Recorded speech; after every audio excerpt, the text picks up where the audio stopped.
Hey, Rebel Rouser. I'm Alan Voivod, and this is Star Wars 7x7. We're at episode number 1553, and we interrupt this Resistance Week series of broadcasts to bring you an announcement. Jon Favreau has seen fit to say, hey, I've got something to tell everyone about, so why don't I just decide, out of the clear blue sky, I'm sure this really isn't the dialogue that happened, I'm gonna decide to tell everybody what my big Star Wars live action series is about.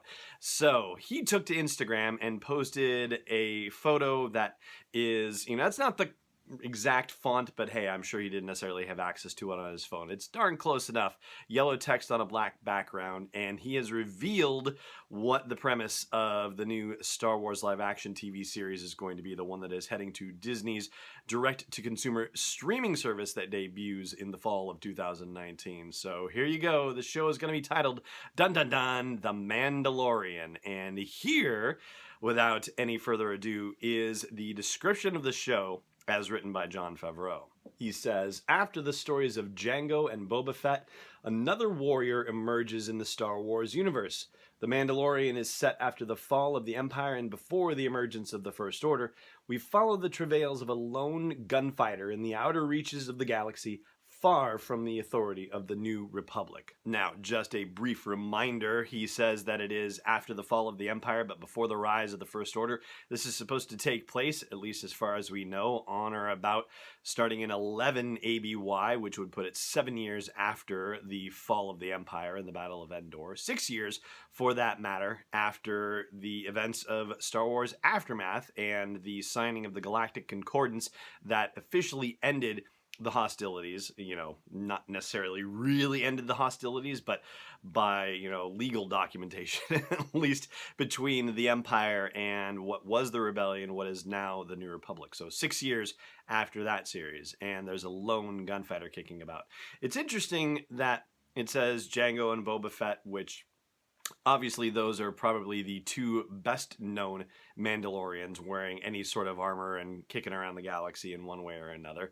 You read it though, and it's almost like your instinctive reaction is to think there's another Fett, there's another clone kicking around, another child of of Jango or Boba or something like that. But I find that to be unlikely. And the other conspiracy theory that you could throw out there is about a character named Cobb Vanth. Now, I mentioned I should say Aftermath, as part of, explaining where in the timeline this is taking place.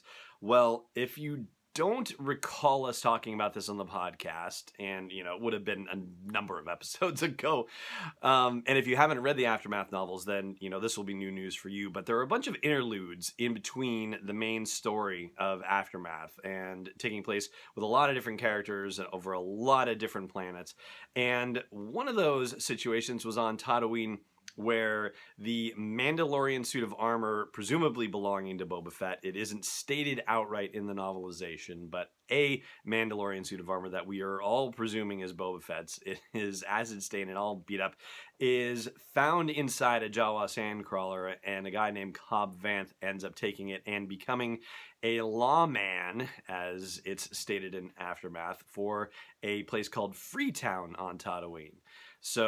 So far, Cobb's whole deal on there is to just protect Freetown, and there's not really any indication given that he's going to decide, hey, I got this Mandalorian armor, I'm just going to go off to other planets and whatnot. But be that as it may, I have to say that the moment I read this, I immediately thought of Cobb, and he has that same kind of lone gunfighter kind of presentation in Aftermath, but I have a feeling that's really not what we're going to be dealing with here. I think we're going to be dealing with a true Mandalorian character. And it's probably worth pointing out that Mandalore itself is located in the Outer Rim, so this lone gunfighter and his travails in the Outer Rim, well, that certainly includes Mandalore, so that could be definitely a part of the equation too. The other thing that's worth considering in the whole history of Mandalore is that the Empire had pretty tight control of Mandalore, and there were certain Mandalorian clans that had actually sided with the Empire, and Sabine's family, Sabine Wren from Star Wars Rebels, was leading, a rebellion on Mandalore. And we don't necessarily know how that turned out, but you would have to imagine that at some point the Empire would have to have been kicked off of Mandalore as part of everything going on with the switch over to the New Republic.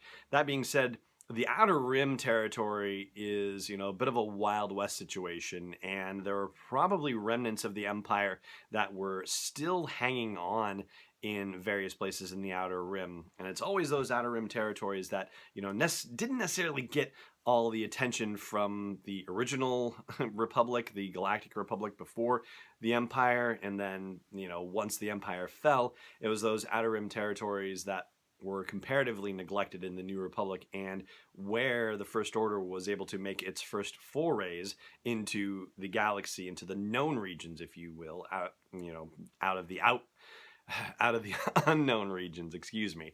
So, there's not going to be necessarily anything First Order related in this thing, but we could still see remnants of the Empire represented in this series. And I think I've already said, his travails, but in truth, the description does not identify a gender for the character, so can't really say his or her at this point. There are, of course, rumors kicking around about whether anybody from Star Wars Rebels that we've seen already might be involved in this, including Sabine Wren.